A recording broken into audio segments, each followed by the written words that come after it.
Nuestro diario vivir está poblado por múltiples acciones.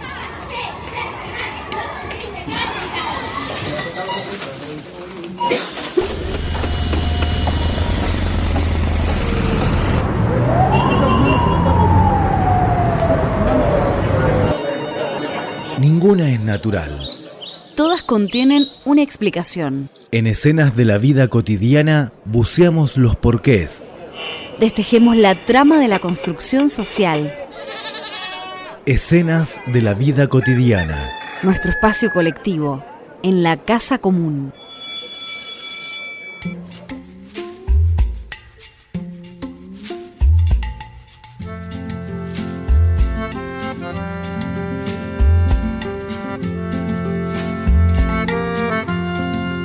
Operador, ¿estamos en el aire? ¿Sí? Bueno, entonces podemos empezar. Estamos comenzando una nueva edición, un nuevo capítulo de Escenas de la Vida Cotidiana, el número 22 de este año 2025, por la 93.7, Radio Umbime de Villa Mercedes, y también por la 90.3, La Cigarra de San Francisco del Monte de Oro. ¿Cómo estás, Cristian? Buenas tardes. Hola Sergio, buenas tardes, aquí estamos en una tarde más de este invierno 2025, transitando otra escena de la vida cotidiana. Seguimos recolectando buenos augurios, Cristian, por parte de quienes se están comunicando con nosotros. No somos de masividad, pero al menos la gente que nos está siguiendo está conforme. Y ¿sabes un detalle interesante? Que la semana pasada abrimos el micrófono, tuvimos a un compañero que habló sobre su trabajo psicosocial y ya se han sumado otras voces, así que tenemos para ir reflejando el acontecer psicosocial de lo que va realizando nuestros colegas en distintas partes de acá de la Argentina, y hoy vamos a tener a alguien de Uruguay. Y hoy, ¿qué vamos a tener como tema central, Cristian? Un poco a colación de lo que decías, vamos despacito y por las piedras, ¿no? Y en ese sentido podemos arrogarnos el mote de disruptivos porque somos contrarios a la propuesta de este momento histórico caótico que es pura celeridad, y nosotros lo que decimos en Escenas de la Vida Cotidiana es que es nada natural y todo debe ser observado en algún momento. Y bueno, en eso estamos. Y hoy, contestándote a tu pregunta puntual, en Escenas de la Vida Cotidiana nos vamos a sentar frente a un hombre que lleva más de medio siglo dibujando este país. Su nombre es Elder García, aunque todos los conocemos como Jericles. En su trazo se cruzan la historia, la política, el barrio, la denuncia y la risa. Vivió el pasaje de la dictadura a la democracia desde el corazón de una redacción. En los años más duros hizo del humor una trinchera. En los tiempos de promesas dibujó la esperanza, y cuando llegaron las nuevas formas de censura no dejó de decir lo que sentía. Solo buscó otros modos para seguir haciéndolo. Jericles no es solo un humorista gráfico, es un trabajador de la risa, un archivista de la memoria, un observador de la cotidianidad. En su obra hay una mirada profundamente humanista, una risa que no hiere, que une, que recuerde, que también señala donde duele. Hoy vamos a recorrer con él los caminos del humor, hablado en serio. Las alegrías y las batallas, las cicatrices y la necesidad de seguir creando incluso cuando la vida ya debería permitir descansar. Porque en su historia se lee mucho más que la biografía de un dibujante. Se lee la historia de un país con sus luces y sus sombras. Quédense con nosotros, vamos a escuchar con el oído y con el corazón la voz y la risa de Jericles. Sí, fue un momento, debo decir que le hice yo a la entrevista, y fue un momento hermoso reencontrarme con Jericles después de muchísimos años. Y bueno, en el programa anterior, como decíamos, hemos inaugurado un nuevo espacio dentro del programa. Dijimos que es nuestra intención multiplicar las voces de quienes trabajan y difunden a la psicología social pichoniana y el trabajo comunitario y social que se desarrolla. Hoy vamos a cruzar el charco, difundiremos la voz de Sebastián Hellerman, quien vive en Uruguay, en zona semi-rural y trabaja desde epistemologías convergentes entre la antropología y la psicología social en las organizaciones. Y teje con nosotros su escena de la vida cotidiana. Hola, ¿qué tal? Mi nombre es Sebastián Hellerman. Estudié antropología en la UBA. Me especialicé en una maestría de psicología cognitiva y aprendizaje y actualmente vengo practicando la psicología social de diferentes maneras y también estudié la especialización con Carlos Martínez de psicología social aplicada a las organizaciones. Actualmente vivo en Uruguay, en una zona semirural. Soy argentino y junto a mi familia vivimos acá hace 5 años casi, y en un entorno más natural, cercano al contacto con la naturaleza, animales, y tratando también de practicar algunas prácticas cercanas a la permacultura. Mi área de trabajo y aplicación de la psicología social es en el ámbito de organizaciones, especialmente en industrias de tecnología, en donde acompaño equipos, líderes y lideresas y personas en general en procesos de cambio y transformación, también conocidos como gestión del cambio organizacional. En ese sentido, yo aplico las técnicas de las prácticas antropológicas, con una mirada antropológica también de las interacciones sociales, y el encuadre de la psicología social para abordar los procesos de cambio, tanto sistémicamente como en los individuos. En ese sentido, trato de integrar todas estas prácticas y veo un valor enorme en el encuadre desde la psicología social, especialmente desde la óptica de Pichon-Rivière, porque justamente permite entender los emergentes en las interacciones, las dinámicas grupales y también aquellas patologías organizacionales que surgen en diferentes contextos.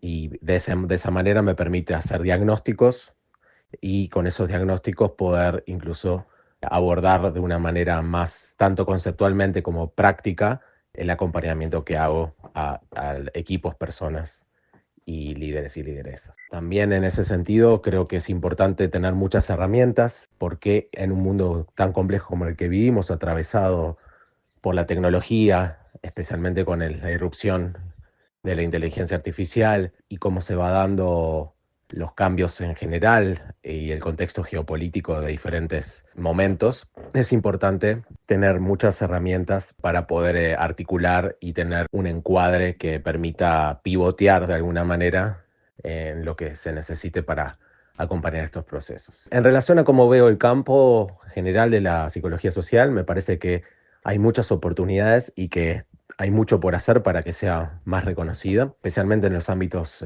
organizacionales, corporativos, que ahí es donde yo veo un montón de oportunidades para no solo la psicología social, sino también para las ciencias sociales en general, porque justamente en este contexto de altísima complejidad es muy importante acompañar a las personas, equipos y a las organizaciones de una manera que se pueda tener un encuadre y un marco conceptual que permita entender las interacciones humanas, la complejidad que eso implica, de que no puede todo reducirse a simples vínculos transaccionales y que hay dinámicas de grupo, relaciones de poder. Y todo esto convive en un entorno bastante caótico generalmente y cambiante. Entonces creo que hay una oportunidad, siempre ha estado, pero creo que ahora más que nunca, para que las disciplinas de ciencias sociales, especialmente aquellas que se pueden aplicar y que salen del ámbito académico, son importantes para este contexto.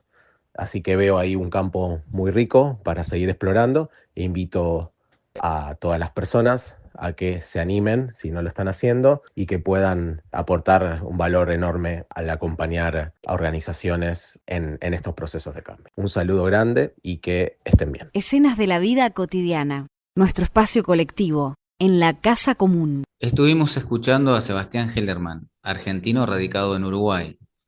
Mientras vayamos recibiendo audios, los iremos difundiendo en nuestros programas. Debemos decir que agradecemos la receptividad que estamos teniendo y nuestros colegas con esta columna destinada a ampliar las voces psicosociales. ¿Qué te pareció lo que nos ha transmitido recién Sebastián? Me pareció muy interesante. A mí lo que me resuena de lo que él dijo es que además él está instrumentado porque hace un abordaje desde la antropología, es lo que me parece a mí, no es mi opinión, y lo cruza con el herramiental de la psicología social. Creo que es una combinación muy potente y muy interesante. En este preciso momento que le estoy poniendo palabras a las ideas que tengo en mi cabeza, vuelvo a lo que dijimos al principio, esto de no dejarnos llevar por el caos, por el bombardeo, de estar siempre pensando o haciendo algo, sino parar la pelota, ver y esperar, ¿sí?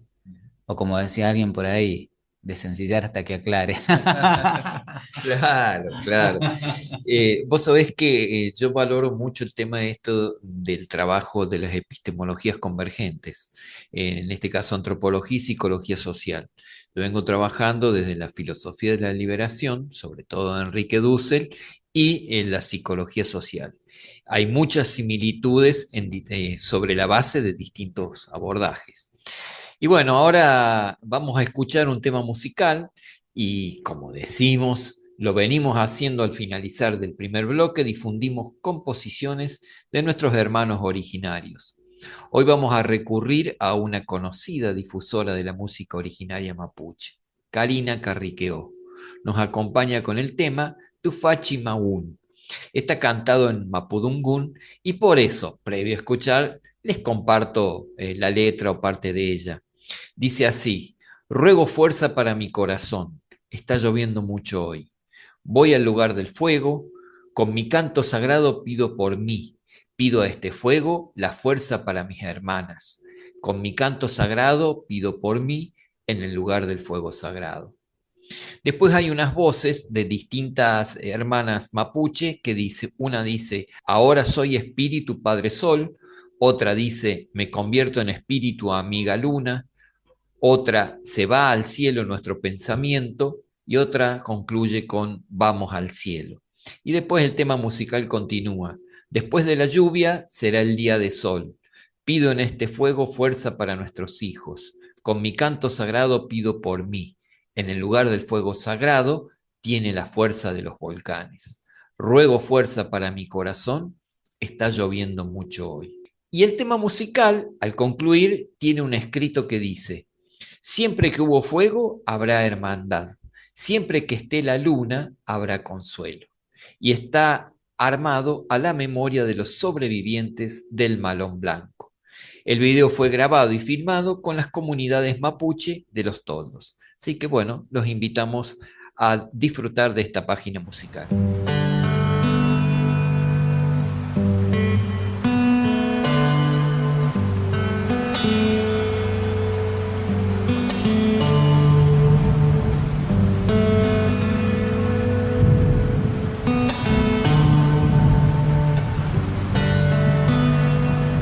Bailale mi piuque, achanto mago.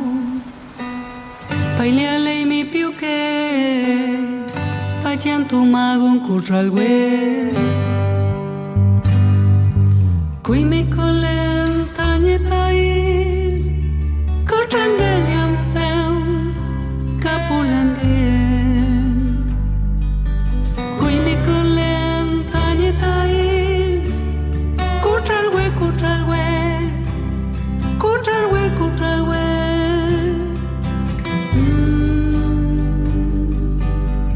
Inche pollo meña un antochao, inche pollo meña una nai cayen, amutuain bueno, amutuain bueno.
Pailale mi più che facciando mago.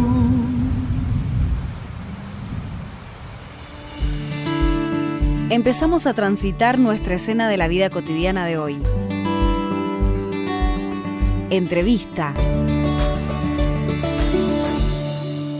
La escena de la vida cotidiana de hoy nos lleva a transcurrir el escenario del humor.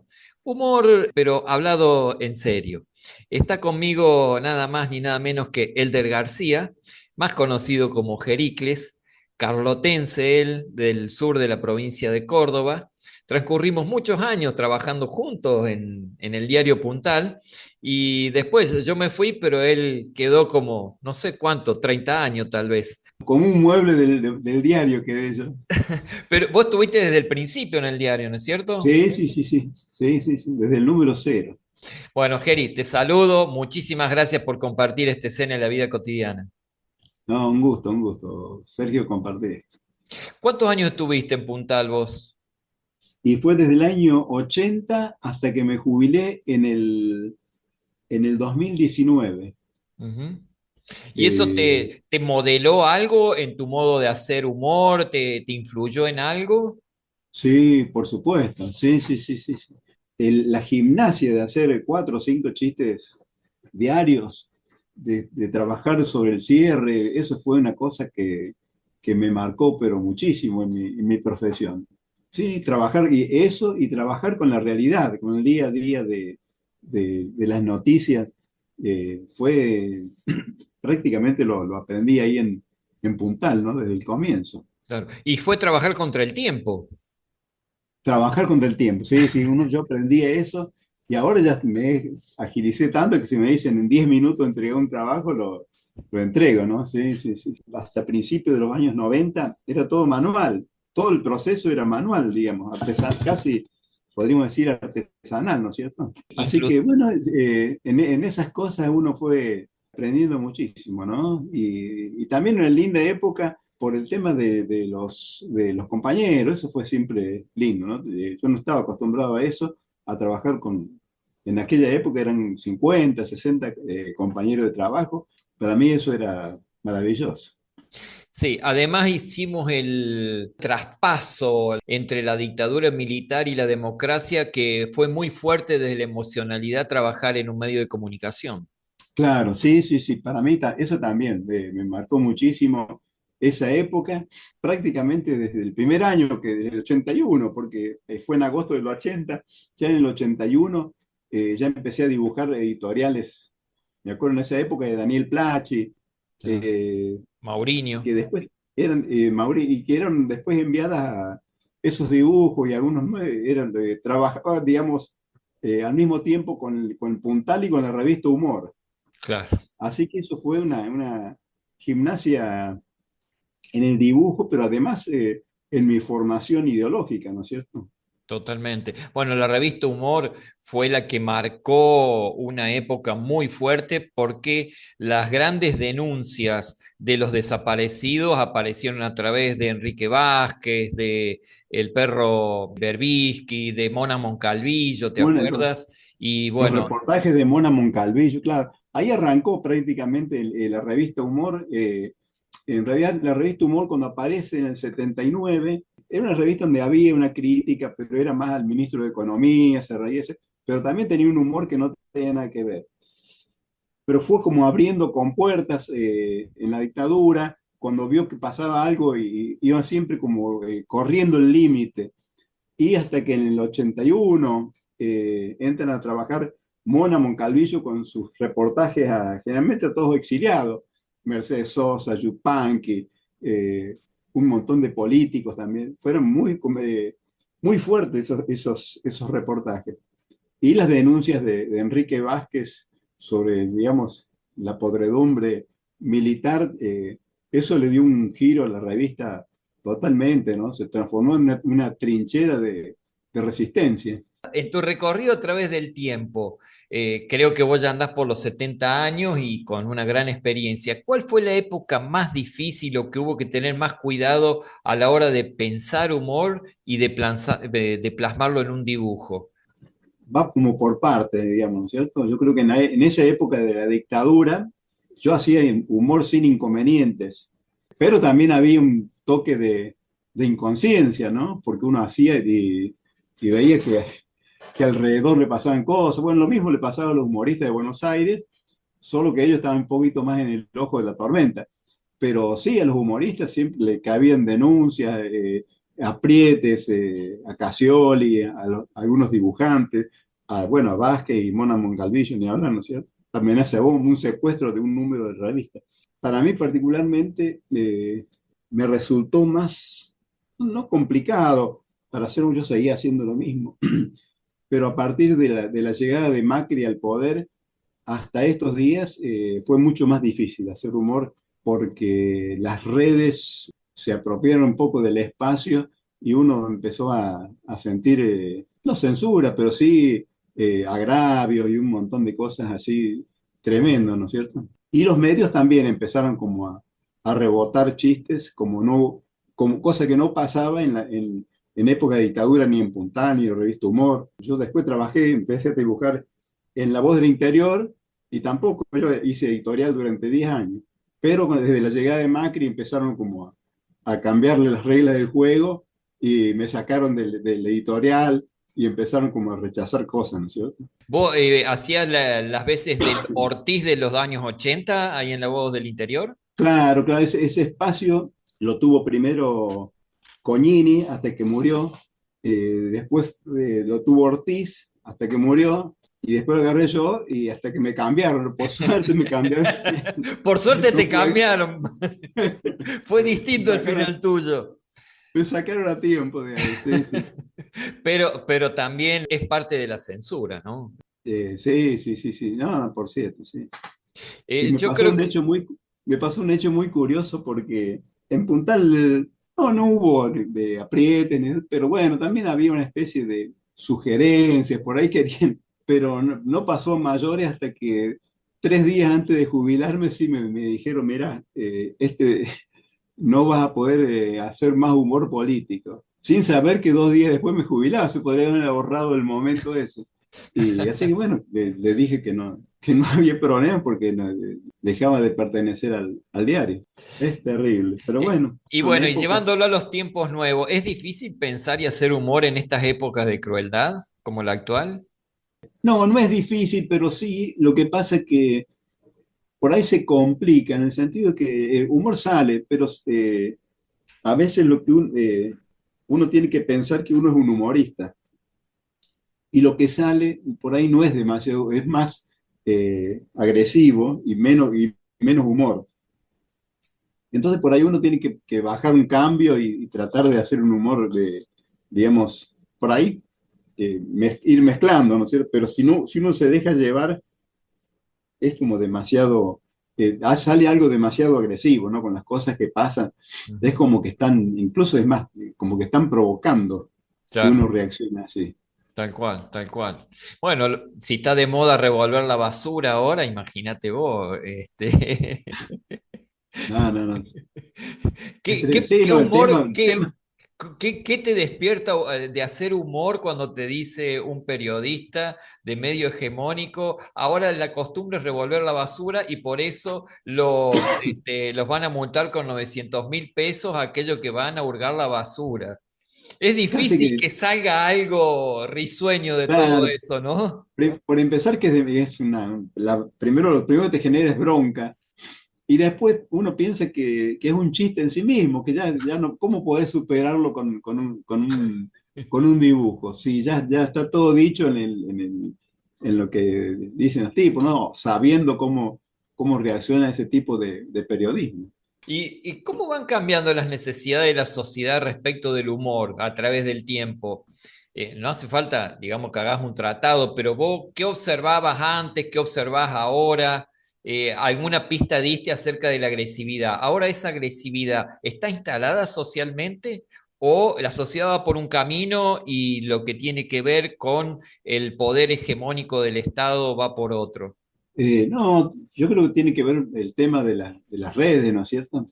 Cómo está más influenciada la sociedad, para bien o para mal, a través de las redes sociales y cómo forman opinión con esa sola herramienta, ¿no? Es peligroso el tema. Bueno, es lo que hay, ¿no es cierto? Entonces uno tiene que tratar de hacer un humor, digamos, yo no, tampoco busco formar opinión, nada, a través del dibujo yo solo expreso mi idea de sociedad que me gusta, hago humor y de última si a través de eso queda un mensaje, mejor, si no, bueno, con la risa uno ya está bien pago.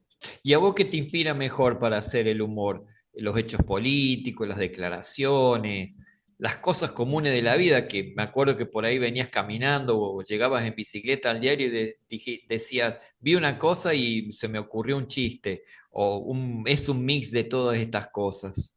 Es un mix, sí, sí, sí, yo por ahí, el tema político, el tema de actualidad, por supuesto siempre uno estuvo entrenado para eso, pero además el tema de que tampoco uno se va formando a hacer, bueno, humor sobre cosas paralelas, por ejemplo, en estos días estuve haciendo varios chistes sobre lo del CONICET y el fondo del mar, eso era un disparador de chistes inocentes, pero también está el tema de que si yo tampoco creo mucho humor político porque no tengo dónde publicarlo, salvo en las redes sociales. Y yo, digamos, sigo siendo, por lo menos en parte, un humorista profesional y hacer humor solamente para las redes sociales me parece que yo voy subiendo a las redes lo que voy publicando en los medios. ¿En Así qué que medios por ahí estás publicando ahora? los fines de semana, sábado y domingo en La Voz del Interior, martes y jueves en Hoy Día Córdoba, que es otro diario cordobés, y una vez a la semana en Otro Punto, la revista que era de Alejandra Elsten, que continúa. Geri, ¿cómo afectan las épocas de crisis a la creatividad? ¿O son épocas en las que se ponen más en movimiento las neuronas, facilitan el hecho creativo? De hecho, en nuestro país hemos vivido siempre en crisis, pero hay veces más atenuadas y hay veces Claro, con mayor expresividad. Por ejemplo, en este tiempo es mucho más expresiva y se avecinan tiempos más oscuros todavía. Pero, claro. ¿cómo afecta eso a la creatividad del humorista? Casi que no diría positivamente porque queda mal, pero uno tiene que activar, porque necesita laburar encima, ¿no es cierto? Producir más para poder estar igual que lo que estaba antes. Entonces es como que se van activando un poco la creatividad en estos tiempos en proyectos y en un montón de cosas que a lo mejor uno por ahí en otra época, un poquito más tranquila, se achanchaba un poquito, ¿no? Decía, bueno, con lo que estoy ando. Pero no, en este momento uno tiene que estar así buscando siempre un proyecto, un libro donde publicar, originales.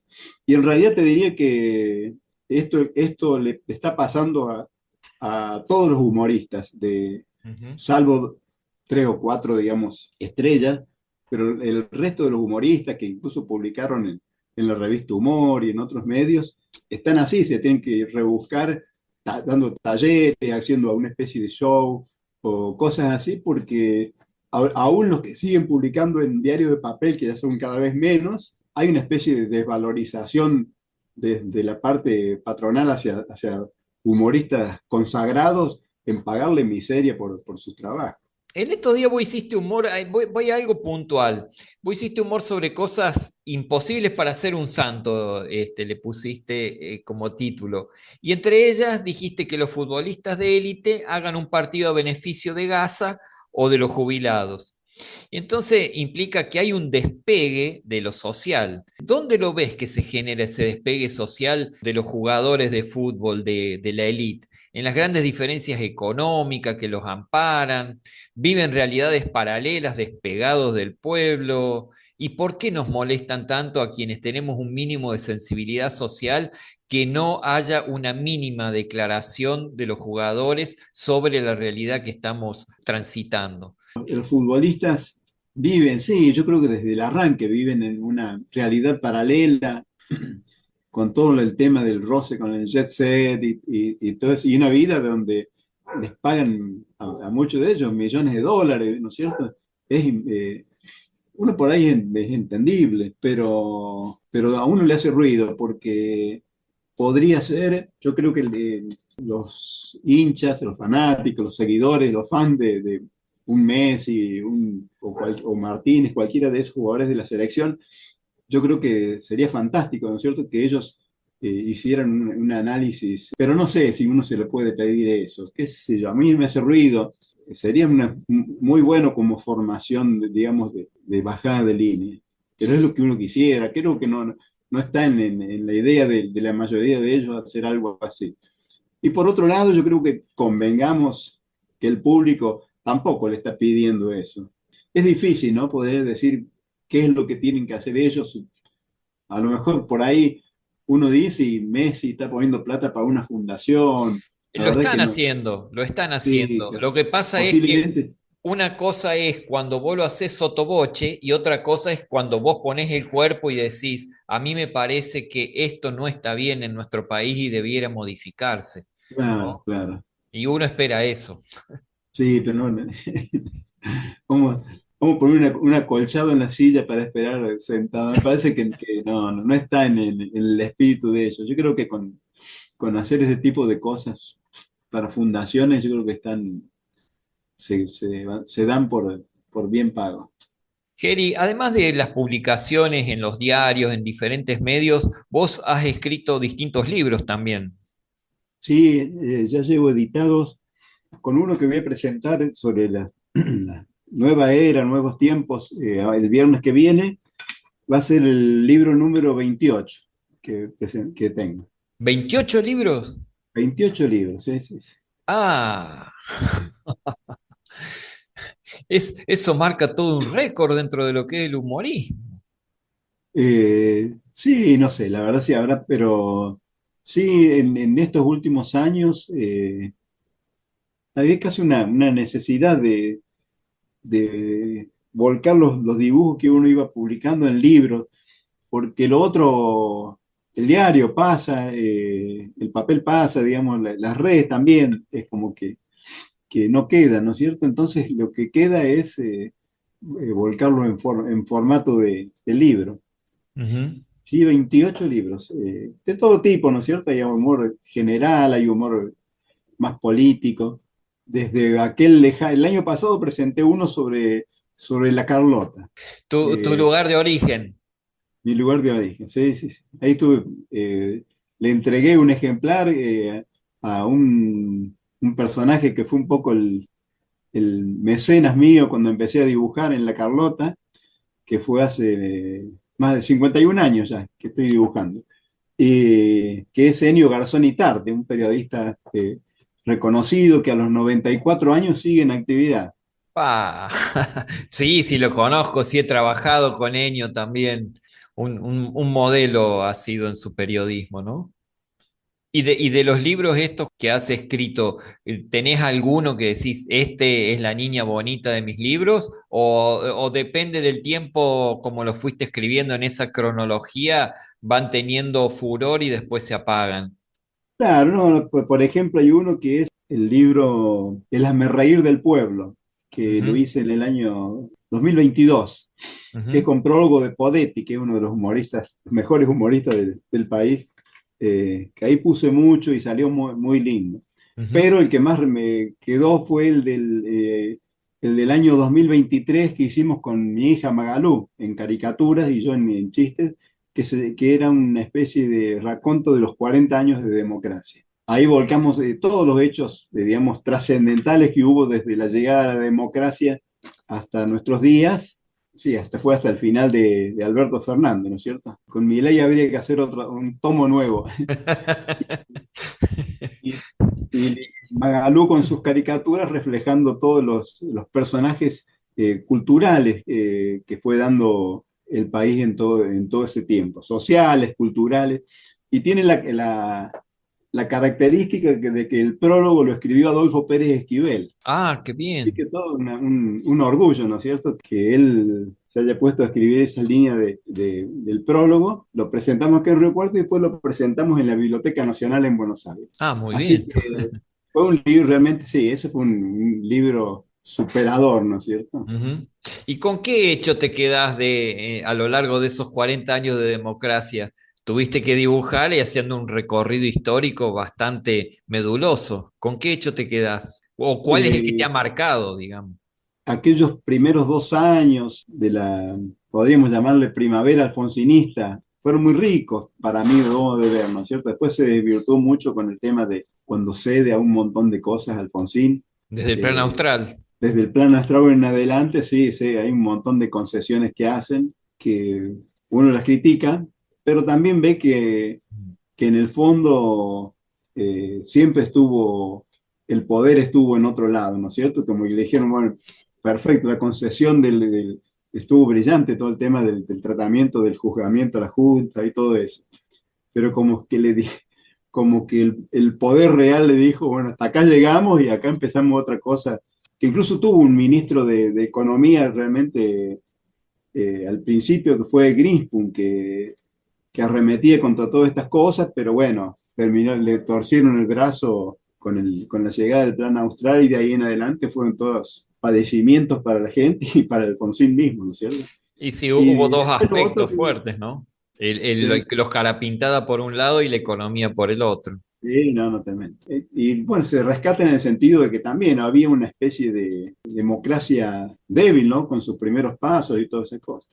Y después toda la época del kirchnerismo, que para mí fue superadora en un montón de cosas, donde uno veía hasta personalmente que es distinto, o había más trabajo, había un montón de cosas que yo creo que la gente no la valoró en su momento. También un poco el tema de cómo los medios jugaron ahí, ¿no es cierto?, en desacreditar eh, a ese movimiento. Cuando asume Macri, Durán Barba inicia toda una especie de campaña, como diciendo, esto es la corrupción, que sí la hubo, ¿no es cierto?, pero tampoco era como privativo del kirchnerismo. Y lo demonizó tanto que al que llega hasta nuestros días, ¿no es cierto?, esa demonización de eso que fue un movimiento que realmente tuvo una característica de ofrecer unas cosas de ciertos aspectos de bienestar para la población que después, por supuesto, la volvimos a perder. Y en lo personal, Geri, ¿qué objetivo te queda por alcanzar? Porque has escrito libros, mira, 28 libros, no sabía que tenías 28 libros ya escritos, todo una cuestión de memoria histórica, las publicaciones, ¿queda algo, alguna meta, algún objetivo?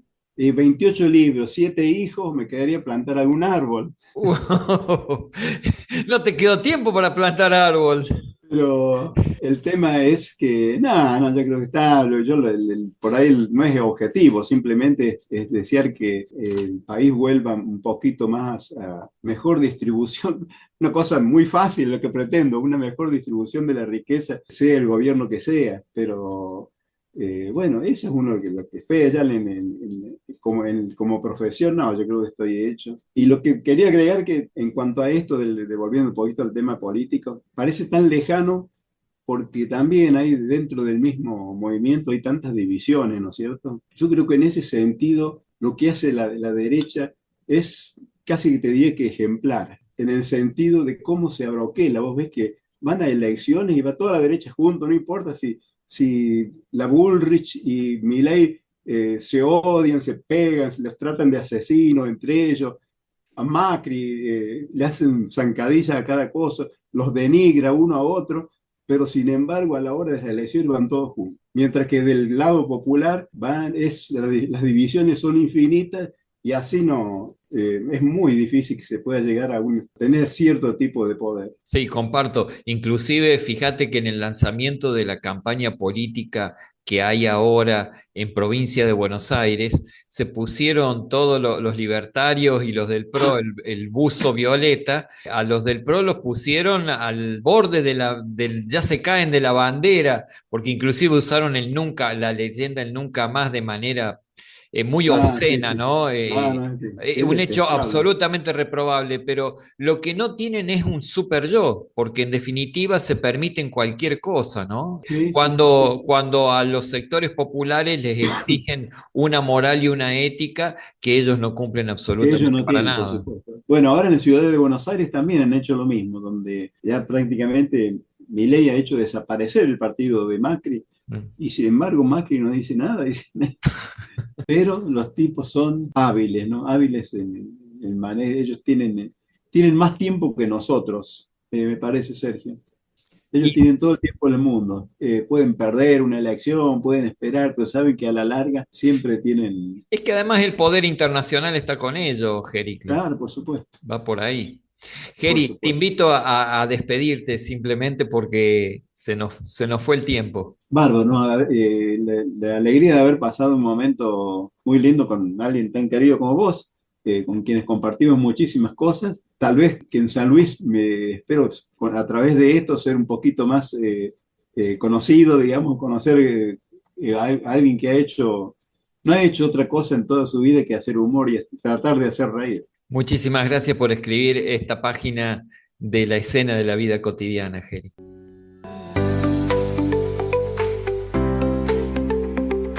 ¿Quiénes hacemos escenas de la vida cotidiana? Producción y conducción, Cristian Jiménez y Sergio Garis. Mesa de redacción, María Inés Alman Bornes, Cristian Jiménez, Alejandro Flores y Sergio Garis. Estética de audio, Walter Miranda y Vilma Ruiz. Controles técnicos, Sebastián Agüero.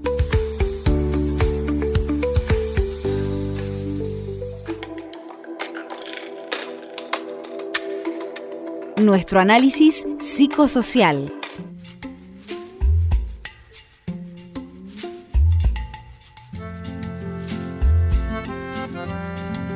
Bueno, en el bloque está dedicado a realizar una lectura de lo que estuvimos escuchando en la entrevista como emergente social. La verdad que yo me voy a tomar la licencia de hacer una especie de reduccionismo de lo que dijo nuestro maestro Enrique Pichón Rivière y hablar más de lo que a mí me resuena, ¿no? Pichón decía que hay una similitud con el arte, ¿no? Que el humor sirve para poder hacer una síntesis de la realidad, en definitiva. Especialmente cuando estamos transitando momentos caóticos. Ahí es donde más hace falta el humor.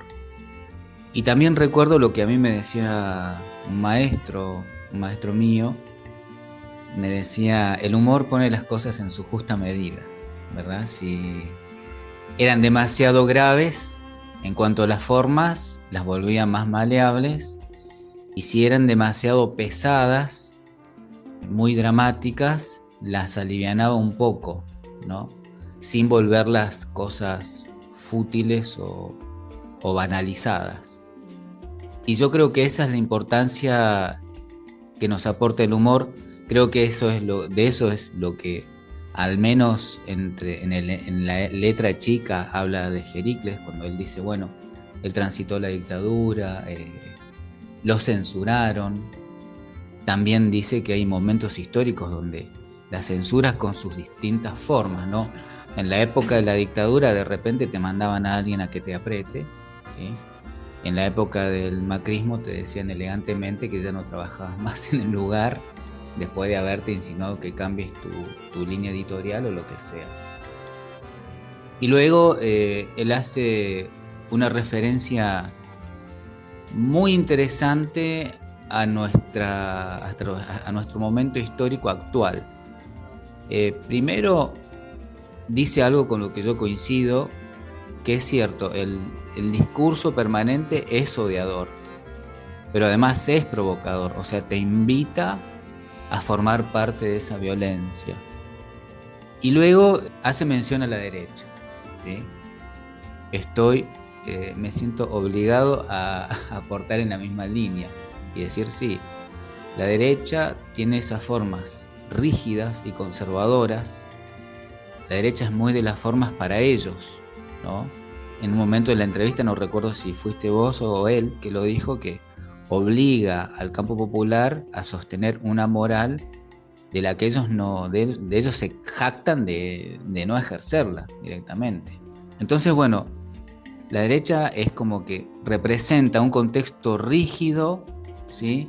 Un contexto, si se quiere, violentador, sometedor, y del lado del campo popular lo que tenemos, y hago una línea directa con el programa anterior, además del arte como síntesis creativa, síntesis de nuestro poder creativo, el humor como herramienta para poder enfrentar lo que se nos pone por delante. Y además, a través del humor, ir empatizando con el otro. Porque hay que decir algo, creo yo, ¿no? En mi opinión. Por un lado, efectivamente están los enemigos, vamos a ponerle las palabras que son. Y por otro lado están las personas que piensan distinto a uno y que a veces nosotros los confundimos como enemigos, adversarios. Pero al final es una persona que está al lado tuyo.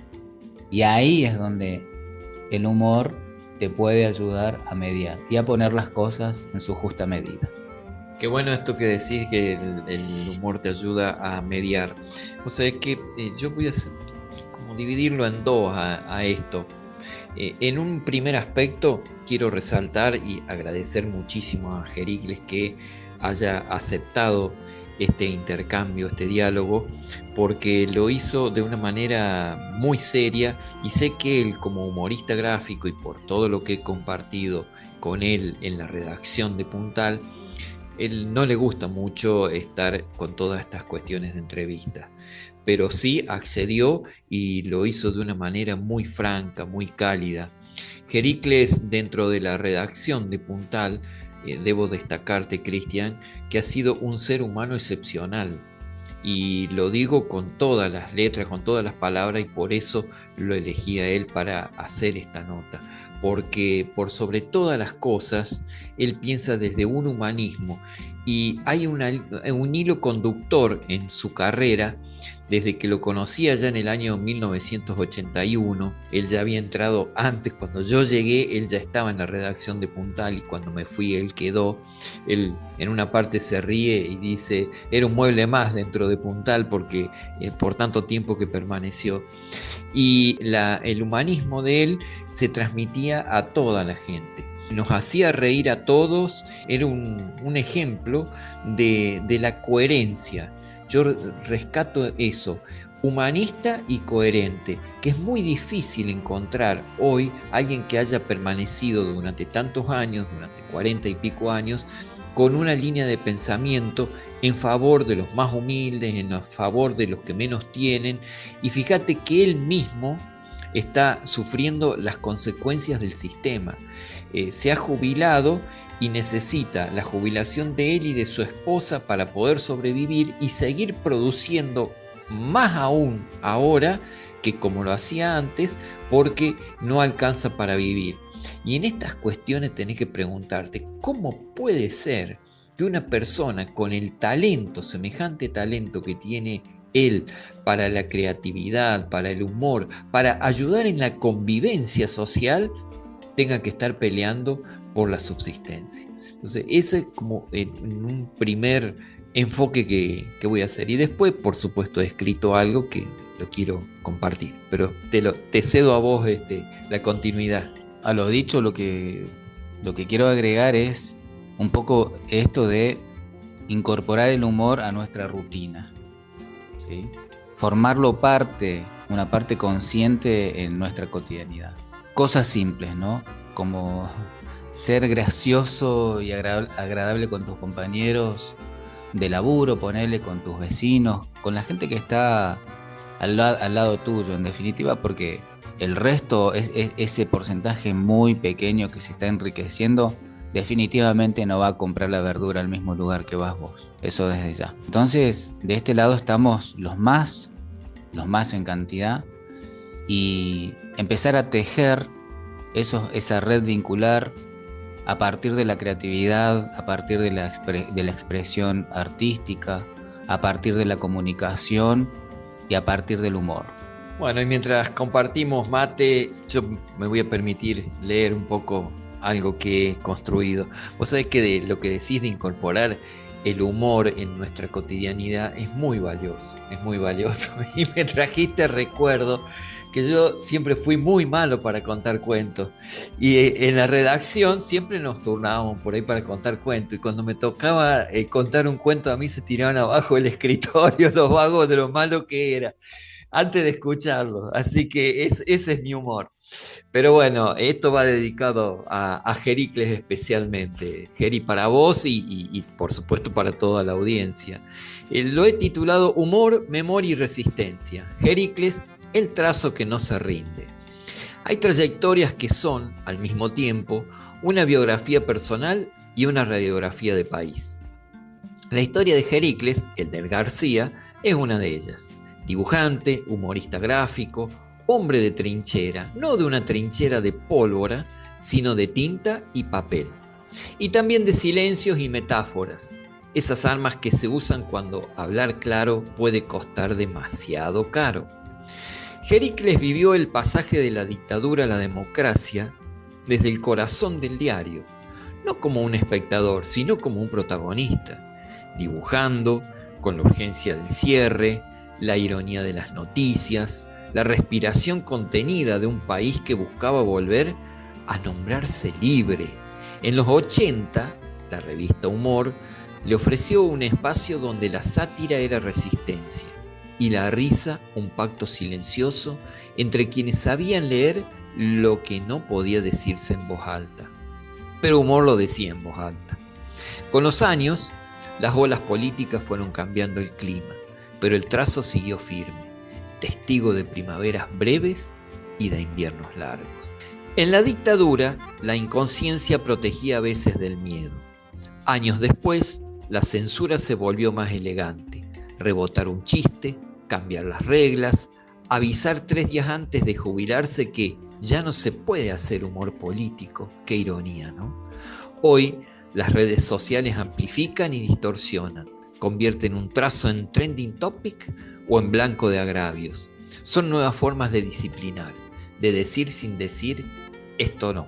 Pero el humor de Jericles nunca fue solo denuncia, fue sobre todo un lazo humano. No busco formar opinión, dice, si la risa deja un mensaje, mejor, y si no, con la risa ya me doy por pagado. Fíjate vos qué definición que hace. En un país donde las noticias a veces son un chiste en sí mismas, él sigue creyendo en el poder de la sonrisa compartida, en el guiño cómplice que une a 2 desconocidos frente a un dibujo. Y sin embargo, la risa no paga las cuentas.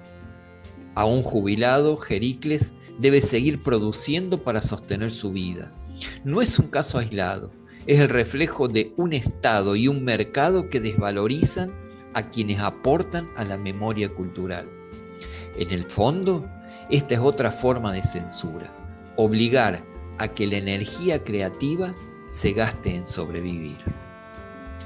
Desde la psicología social pichoniana, el humor de Jericles es una tarea que tramita ansiedades colectivas, que permite que la vida cotidiana no se ahogue en el miedo o la bronca.